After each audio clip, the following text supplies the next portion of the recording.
Bonjour, je regrette de pouvoir être parmi vous et de n'avoir pu répondre à votre invitation. Je sais que le thème de votre réflexion d'aujourd'hui est la responsabilité sociale. Est-ce que la coopérative est une réponse aux défis de notre société? Je voudrais dire à quel point je suis très intéressé par vos réflexions et pourquoi. Nous sommes à un moment tout à fait intéressant d'une nécessaire métamorphose de notre société, à l'échelon mondial, à l'échelon européen et à l'échelon national. L'on voit bien que l'on ne pourra pas longtemps garder la stabilité de nos systèmes politico-économiques sur la dégradation des ressources humaines et sur la dégradation des ressources environnementales. Et il convient donc, dans des communautés d'intérêts, d'associer les intelligences et les intérêts pour réfléchir à l'efficacité économique, à l'épanouissement individuel, à la protection des ressources humaines. Et c'est donc de nouvelles équations économiques à poser. C'est l'économie circulaire, comment produire plus en consommant moins de matière, comment faire en sorte d'être plus performant sur le plan économique avec plus d'épanouissement pour les salariés, comment faire en sorte qu'il y ait une communauté d'intérêts entre les propriétaires de l'entreprise et les acteurs que sont les salariés à l'intérieur de l'entreprise.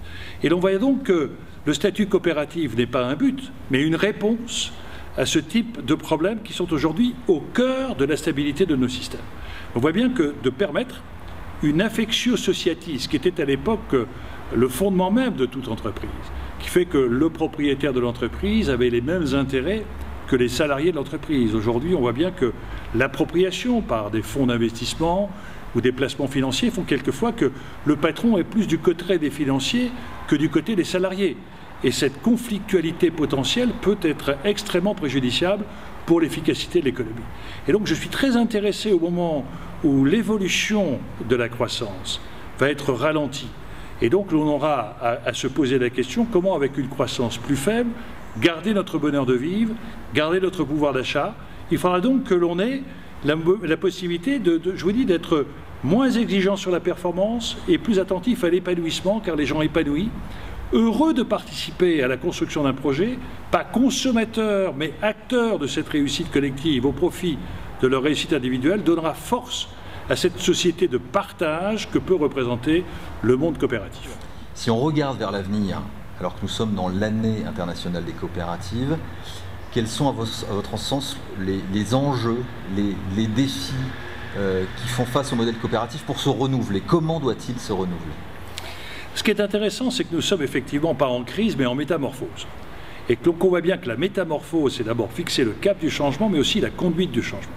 Et que cette conduite ne peut se faire que dans le dialogue et non pas dans la conflictualité.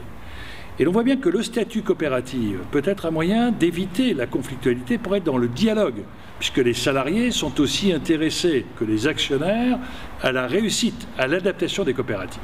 Alors il y a un piège dans lequel toute structure humaine, et notamment celle aussi des coopératives, est tombée, c'est que quelquefois on donne plus la primauté à la structure et demander à la société de s'adapter à la structure qu'à la structure de s'adapter aux défis nouveaux.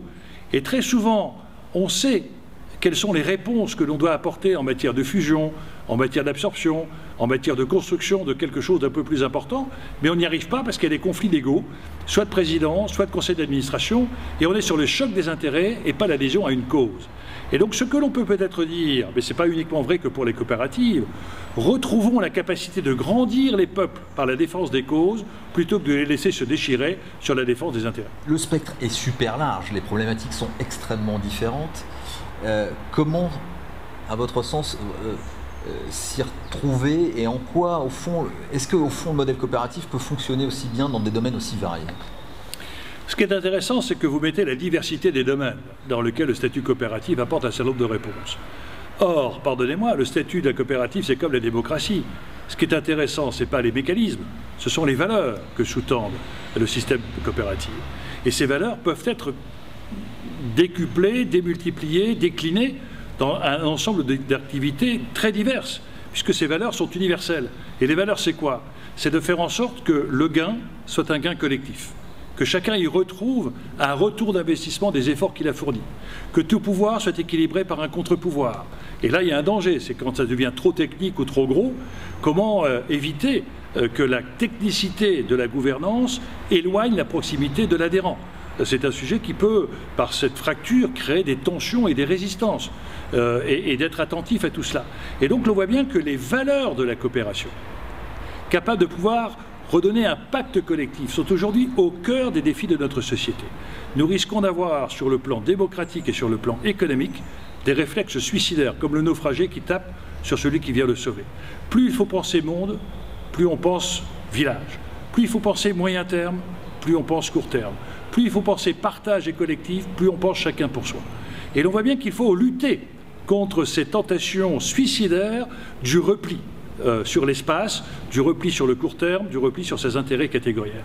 Et le monde coopératif a la capacité, par les valeurs qu'il porte, par les pratiques qu'il a de partage et de mobilisation collective, de pouvoir lutter contre ces tentations suicidaires et de pouvoir apporter un modèle plus stable, plus crédible, capable de faire en sorte que le futur soit la remise en cause du présent, mais que chaque acte quotidien soit la conséquence du futur.